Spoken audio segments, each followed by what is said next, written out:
Hello viewers, welcome to Sangee's kitchen. ఈ రోజు మన రెసిపీ వచ్చేసి టేస్టీ రొయ్యల పలావ్.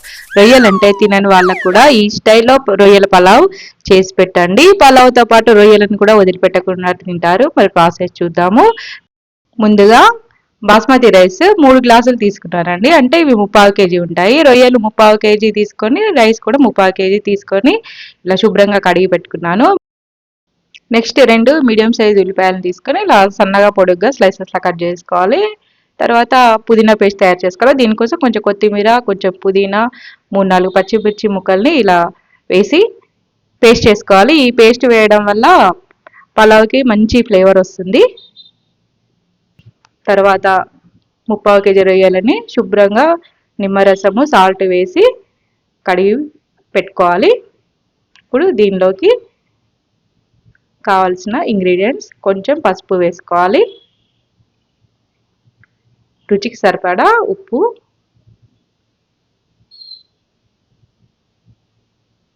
కారం 3 స్పూన్లు,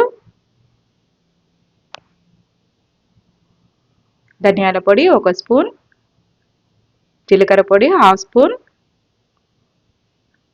గరం మసాలా 1 స్పూన్, అల్లం వెల్లుల్లి పేస్ట్ 1 స్పూన్.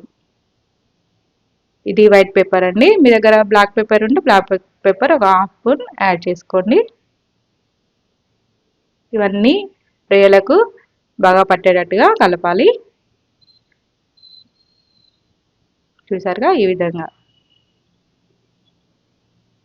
కలిపి పెట్టేసి ఇప్పుడు నిమ్మరసం ఒక చెక్క ఇలా ఒక స్ట్రైనర్లో వేసి పిండేయాలి.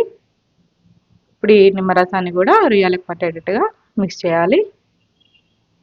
ఇప్పుడు మూత పెట్టుకొని ఒక 1/2 అవర్ మ్యారినేట్ చేసుకోవాలి.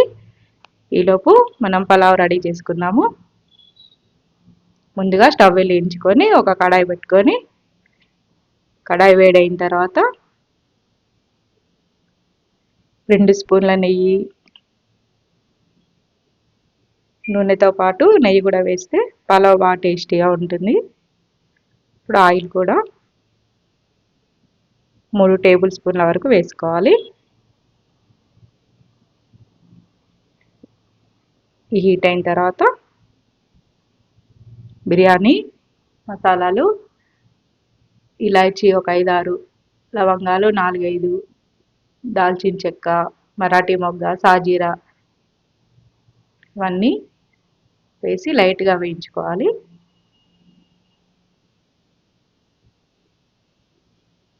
వేగిన తర్వాత ఉల్లిపాయ ముక్కల్ని కూడా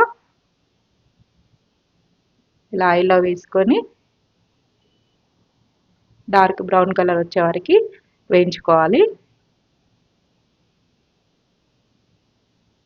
ఈ విధంగా ఫ్రై చేయాలి. చూసారుగా, ఇలా గోల్డెన్ బ్రౌన్ కలర్ రావాలి, కంప్లీట్ ఫ్రై అవ్వాలి. ఇప్పుడు బగారాకు కూడా వేసి మిక్స్ చేసిన తర్వాత మనం ముందుగా మ్యారినేట్ చేసి పెట్టాం కదా ఆ రొయ్యలను కూడా ఇప్పుడు యాడ్ చేసుకొని ఆయిల్లో బాగా మిక్స్ చేయాలి. ఈ విధంగా రొయ్యలు బాగా వేగాలి. కొంచెం మూత పెట్టేసి మగ్గించాలి.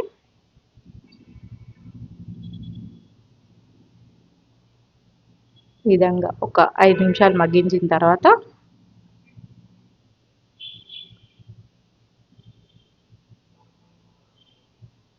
ఇలా రొయ్యలు అనేవి వాటర్ అన్నీ వెళ్ళిపోయి మనకు కుక్ అవుతాయి.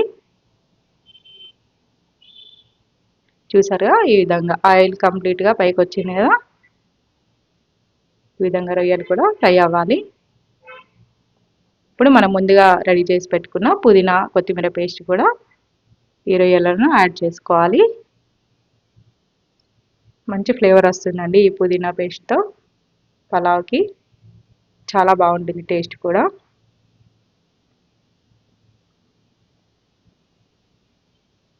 చూసారుగా, ఈ విధంగా మూత పెట్టేసి ఒక 2-3 నిమిషాలు మగ్గించాలి. ఇప్పుడు ఒక కప్పు కర్డ్ వేసుకొని స్టవ్ కంప్లీట్ సిమ్లో పెట్టాలి, లేదంటే పెరుగు విరిగిపోతుంది. ఇలా సిమ్లో పెట్టేసి పెరుగు వేసి ఒకసారి మిక్స్ చేసుకొని ఇలా కంప్లీట్గా ఆ కర్డ్ అన్ని మసాలాలు రొయ్యలకు పట్టాలి. నెక్స్ట్ మనం ముందుగా నానబెట్టుకున్న రైస్ ఉంది కదా, ఇప్పుడు ఈ రైస్ని రొయ్యలలో ఇలా వేసుకొని మెల్లగా మిక్స్ చేయాలి. రైస్ అనేది విరిగిపోకుండా చూసుకోవాలి. చూసారుగా ఈ విధంగా ఇలా మిక్స్ చేసిన తర్వాత ఒక గ్లాస్ రైస్కి ఒక గ్లాస్ వాటర్ తీసుకుంటున్నాను. నేను ఇక్కడ 2 గ్లాసుల వాటర్ మాత్రమే తీసుకుంటున్నాను. ఇంకొక గ్లాస్ గ్రేవీ మనకి ఆల్రెడీ రొయ్యలలో ఉంది కాబట్టి 2 గ్లాసెస్ల వాటర్ మాత్రమే తీసుకున్నాను. మీకు పలావ్ కొంచెం మెత్తగా రావాలనుకుంటే ఇంకొక హాఫ్ గ్లాస్ యాడ్ చేసుకోండి. చూసారుగా ఈ విధంగా రైస్ విరిగిపోకుండా ఉండాలంటే కొంచెం చిన్న స్పూన్తో మిక్స్ చేయండి. రైస్కి సరిపడా సాల్ట్ కూడా యాడ్ చేసుకోండి. చూసారుగా ఈ విధంగా ఒక చిన్న స్పూన్తో మిక్స్ చేయాలి. ఇప్పుడు మూత పెట్టుకొని రైస్ని ఉడికించాలి. ఇలా ఒకసారి మధ్యలో ఒకసారి కలపాలి. చూసారుగా ఈ విధంగా మూత పెట్టి ఉడికించాలి. ఇప్పుడు కొంచెం కొత్తిమీర కూడా యాడ్ చేసుకోవాలి. ఇలా యాడ్ చేసి ఒకసారి బాగా కలిపేసి